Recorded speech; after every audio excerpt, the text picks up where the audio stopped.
All India Radio presents Morning News.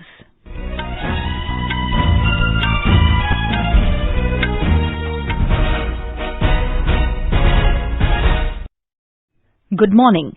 I am Sarabjit Kaur and with me is Subhadra Ramachandran. The headlines.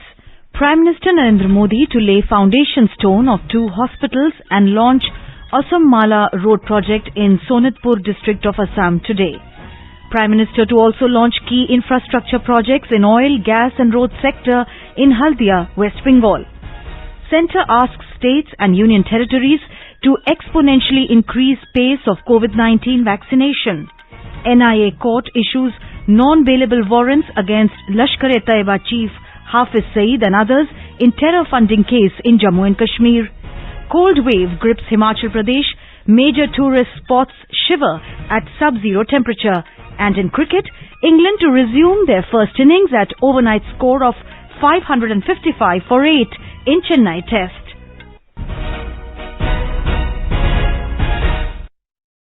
As the nation fights the COVID-19 pandemic, we begin the bulletin with a message of precaution to stay safe and protected by following these 3 simple steps.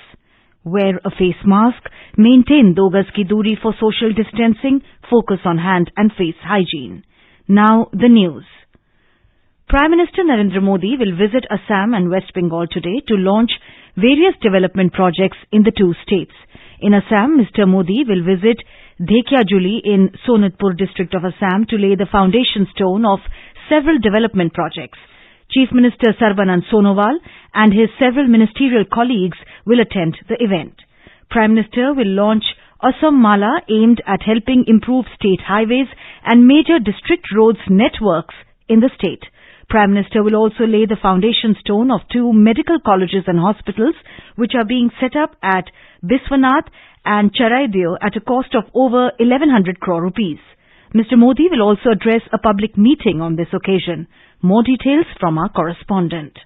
This will be the second visit of the Prime Minister to Assam within 3 weeks. The Assam Mala program, which is expected to be completed within 5 years, will provide quality interlinkage roads between the national highways and the rural roads network, as well as facilitate seamless multimodal transportation. It will interconnect economic growth centers with transportation corridors and improve interstate connectivity. On the other hand, Prime Minister will also lay the foundation stone of 2 medical colleges and hospitals at Biswanath and Charaideo. Each hospital will have 500 bed and 100 MBBS seats capacity. The increase in the number of medical colleges and hospitals will boost the health sector of the region. Manas Pratim Sharma, AIR News, Dhekiajuli. In West Bengal, the Prime Minister will dedicate to the nation and lay the foundation stone of key infrastructure projects in the oil, gas and road sector at Haldia of Purva in Medinipur district. Details from our correspondent. On his second visit to the state of West Bengal within 3 weeks, Prime Minister Narendra Modi will dedicate to the nation projects worth Rs 4,700 crores at Haldia. He will lay the foundation stone of the second catalytic dewaxing unit at the Haldia refinery of Indian Oil Corporation Limited. He will also inaugurate 3 more projects. Bharat Petroleum Corporation Limited, BPCL's LPG import terminal, GAIL's Dobi Durgapur natural gas pipeline and NHAI's 4-lane ROB flyover at Rani Chowk. The catalytic dewaxing unit of IOCL is estimated to be built with Rs 1,019 crores and to be completed by April 2023. Once commissioned, this will lead to import substitution in the spirit of Atmanirbhar Bharat and save foreign exchange of $185 million.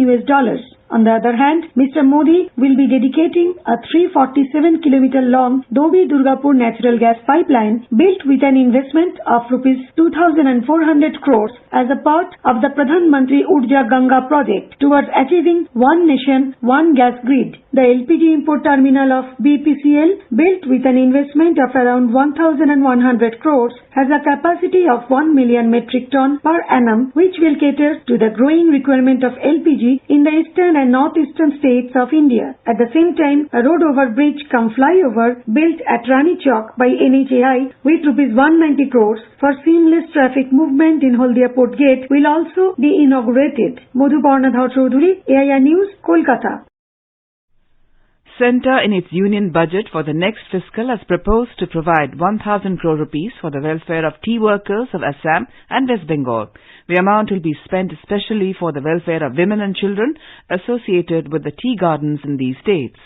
I propose to provide 1,000 crores for the welfare of tea workers, especially women and children in Assam and West Bengal. A special scheme will be devised for the same. Our correspondent reports that people of Assam, which has over 35% of its population directly associated with the tea gardens, has welcomed the centre's outreach. Here is a report. The lives of over 12 lakh tea workers in tea states of Assam and West Bengal is set to improve with Union Finance Minister Nirmala Sitharaman's announcement of a special package of 1,000 crore rupees. Indian Tea Association has said that the amount will be spent to ensure more comprehensive coverage on welfare schemes related to housing, education, sanitation and medical facilities, among others. In addition to the special package, the budget also has outlays for additional funding for development of social and physical infrastructure in the states of Assam and West Bengal. The allocation of 3,400 crore rupees for road infrastructure development in Assam and 25,000 crore rupees in West Bengal will speed up development of roads and infrastructure. This will resolve the bottleneck in terms of transportation from the tea gardens, which are generally located in the remote parts of the states. Additionally, the Pradhan Mantri Atmanirbhar Swasthya Bharat Yojana, which will operate in addition to the existing National Health Mission with an allocation of 64,180 crore rupees, will be used to develop capacities of primary, secondary and tertiary healthcare systems as well as upscale the existing facilities in these states. Anand Chaturvedi, AIR News, Delhi. BJP National President JP Nadda has alleged that Mamata Banerjee-led state government deprived the people of Bengal and failed miserably to keep the promises made to them. Mr. Nadda inaugurated BJP's Parivartan Yatra yesterday from Nabadweep of Nadia district. Criticizing the ruling Trinamool Congress, Mr. Nadda also mentioned that if BJP comes to power in the state, Ayushman Bharat and PM Kisan Samman Nidhi Yojana will be implemented under the leadership of Narendra Modi. Before attending the rally and flagging off the yatra, the BJP president visited the birthplace of Chaitanya Mahaprabhu at Nabadweep. Centre has asked states and union territories to exponentially increase the pace of vaccination. In a review meeting with state health secretaries and National Health Mission MDs, Health Secretary Rajesh Bhushan asked them to improve the momentum and accelerate the coverage as the country moves forward with the COVID vaccination drive. He said there is a substantial scope for improvement in the number of average vaccinations per vaccination session. The state health secretaries were asked to analyze the daily variation in the number of average vaccinations and take necessary steps to increase them. States and UTs were advised to ensure 100% saturation of people who have already been registered on CoWIN digital platform. They were also asked to organize simultaneous vaccination sessions in the health facility wherever possible. Each state and UT was advised to devise a state-specific strategy to achieve this target. While there are 12 states and UTs that have achieved 60% or more vaccination coverage of healthcare workers, they were also advised to improve the percentage coverage of vaccinated beneficiaries, as there are many states and UTs that need to improve their performance on this parameter. States and UTs were advised to ensure regular review meetings of the state, district and block task force to assess the emerging challenges, understand the ground issues and promptly address them at the appropriate levels. The Health Secretary appreciated the creditworthy performance of all states and UTs on COVID-19 vaccination. Elaborating on the global landmarks crossed by India, he underlined that India is the fastest country to reach the 5 million mark in COVID-19 vaccination in just 21 days. Several other countries which have had a head start, some as much as 60 days, have taken a longer time to reach this target. A total of 56,36,868 beneficiaries have been vaccinated for COVID-19 in the country. Briefing media in New Delhi, Additional Secretary in the Health Ministry, Dr. Manohar Agnani said 52,66,175 healthcare workers have been vaccinated and that 3,70,693 frontline workers have been vaccinated till now. The vaccination of frontline workers was started on the 2nd of this month. Dr. Agnani said 2,20,019 beneficiaries were vaccinated across the country yesterday. He said there is no case of serious or severe adverse event following immunization or death attributable to vaccination till date. Dr. Agnani said no new case of hospitalization or death reported in the past 24 hours. If we see the deaths reported so far, the total deaths reported till date are 22, which comes to 0.0004% of the total vaccinations. And out of these 22 deaths, hospital deaths are 9 and outside hospital deaths are 13. And no new death have reported in past 24 hours. And none of these deaths have so far been causally linked with COVID-19 vaccination. Meanwhile, the country's COVID-19 recovery rate reached 97.19% with a total recovery of more than 14,488 patients within the past 24 hours. The ministry said more than 1.5 lakh patients have already been recovered from this disease. Active cases of COVID-19 are on a continuous declining trajectory in the country. In Bihar, 3,69,979 healthcare workers have been vaccinated so far in the first phase of vaccination. 8,507 frontline workers were vaccinated during the past 24 hours in the second phase, which started yesterday. No side effects have been reported from any part of the state. COVID-19 recovery rate has improved to 99.08% in Bihar, which is 1.89% more than the national average. 2,58,841 patients have so far recovered from the COVID-19 infection in the state. The number of active cases of COVID-19 is continuously declining. Currently, only 889 patients are receiving treatment at various hospitals. No positive case was reported from 16 districts of the state. Over 2 crore 14 lakh corona tests have been conducted in the state so far. Gujarat has recorded 252 new COVID-19 cases during the past 24 hours. The recovery rate has improved to 97.38%. More than 50,000 persons were vaccinated yesterday in the state. More details from our Ahmedabad correspondent. According to the State Health Department, 51,362 persons have been vaccinated yesterday through 1,207 vaccination centers across the state. Total 5,41,554 persons have received vaccine against the COVID-19 in the state till now. Meanwhile, 2,56,315 patients have been recovered from the COVID-19 in the state till now, out of which 401 patients have been recovered during the last 24 hours. The number of active cases dropped below 2,500 mark. Maximum 81 new cases reported from Vadodara, while Ahmedabad recorded 41 new cases. Yogesh Pandya, Air News, Ahmedabad. In Odisha, more than 22,000 frontline workers were vaccinated. The state yesterday began to give COVID-19 vaccine shots to the frontline workers along with the healthcare workers. More details from our Odisha correspondent. Even as the state runs parallel vaccination of both the healthcare workers that began from the 16th of January last and the frontline workers that kick-started from yesterday. A total of about 39,000 COVID warriors took the vaccine jabs yesterday alone. Top-level bureaucrats and top cops across the state, including collectors and superintendents of police, lined up at the respective session sites to take the shots while appealing all to cast off any apprehension on COVID-19 vaccination. The state government had earlier advised the senior officers taking vaccination to say their photos on social media to boost vaccine confidence, among others. Girish Chandra Das, AIR News, Bhubaneswar. Talking to AIR, Dr. Suryakant of King George's University, Lucknow, said that 2 COVID-19 vaccines developed by India is a shining example of Atmanirbhar Bharat.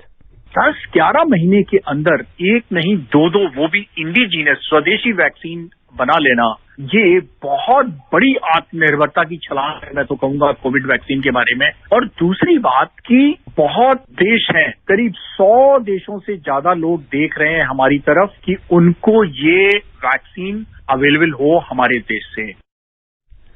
He said India is the largest producer of vaccines in the world. सबसे ज्यादा vaccine production अगर कहीं होता है तो भारत देश में होता है।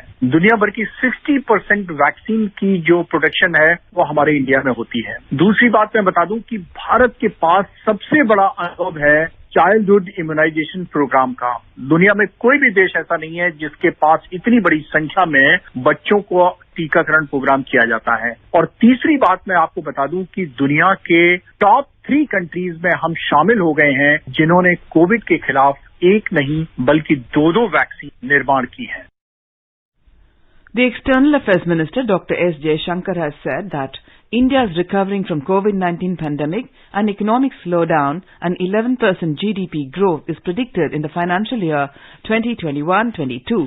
Addressing the media persons in Vijayawada, Andhra Pradesh, Mr. Jaishankar said that the union government has handled the COVID pandemic successfully. The minister added that about 40 lakh Indians living abroad have been brought back home through Vande Bharat mission, which is unique in its kind. Dr. Jaishankar also stated that the union budget has given top priority to healthcare and well-being of the citizens. You are listening to the morning news on All India Radio. A reminder of the headlines before we move on.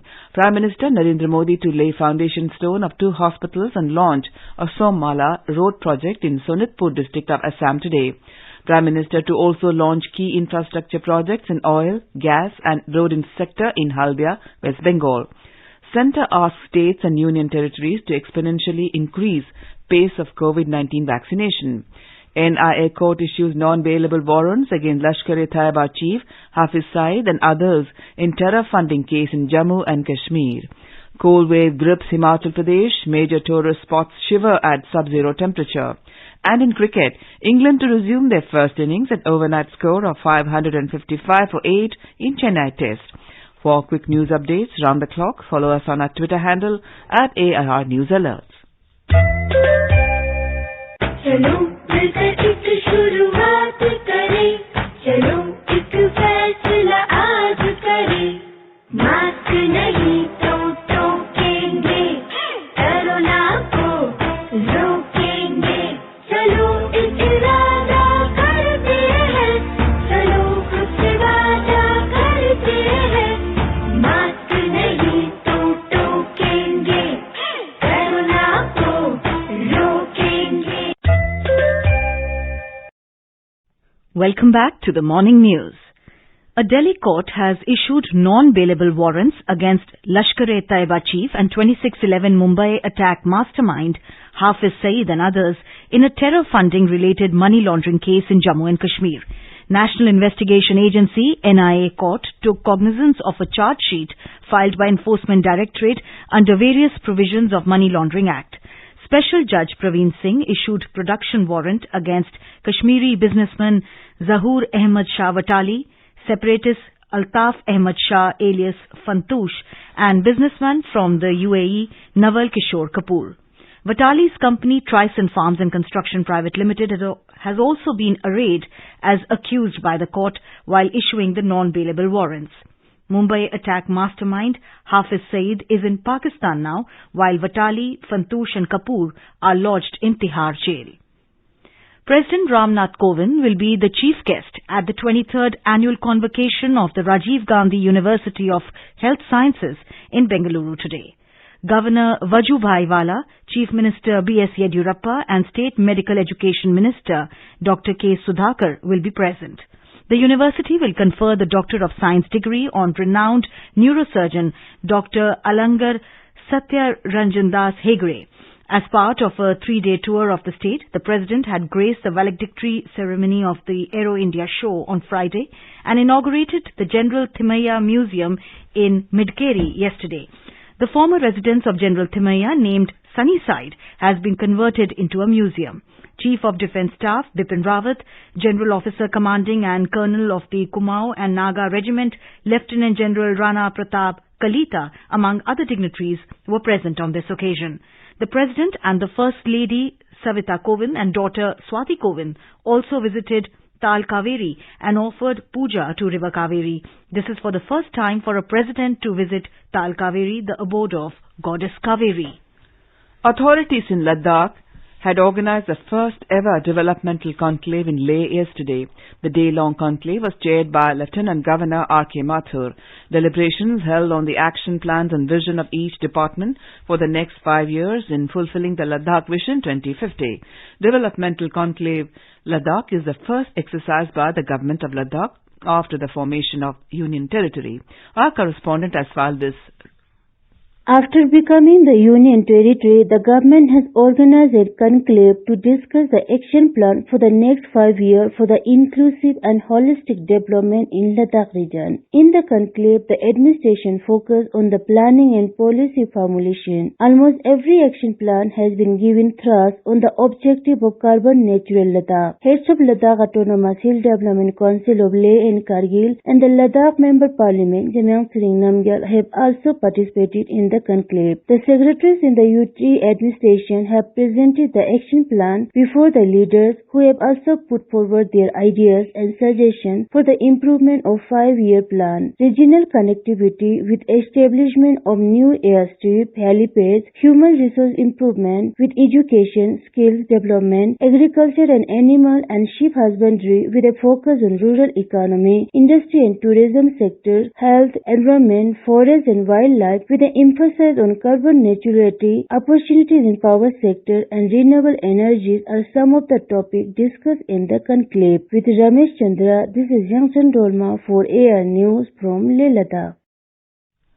In the United States, registration process for the H-1B visa application for the next fiscal year will begin on March 9, and the successful applicants through a computerized draw of lots will be notified by March 31.